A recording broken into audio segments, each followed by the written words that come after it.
10 ఏళ్ల తర్వాత ఒకే వేదికను పంచుకున్నారు ప్రధాని మోడీ, చంద్రబాబు, పవన్ కళ్యాణ్.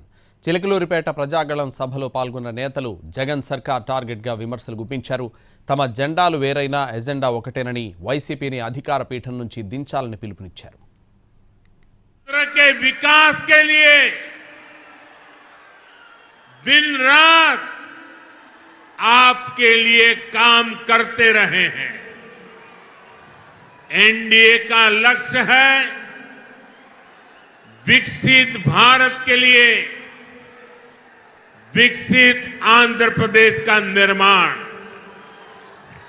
आंध्र प्रदेश में एनडीए की डबल इंजन सरकार होने से यहां के विकास को और गति मिलेगी।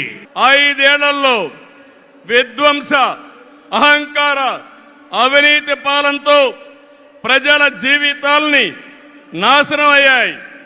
అందుకే ప్రజల గుండె చప్పుడు బలంగా వినిపించడానికి 3 పార్టీలు జట్టయ్యాయి. జెండాలు వేరు కావచ్చు, మా జెండా ఒకటే.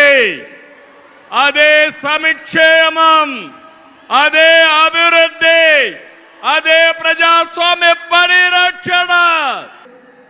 జగన్ బినామీలు దాదాపు 40,000 కోట్ల స్కామ్ ఇసుక దోచేశారు. అందరూ అడిగిన వాళ్ళని, కిషన్ అనే రిపోర్టర్ని చిత్తూరులో చంపేశారు.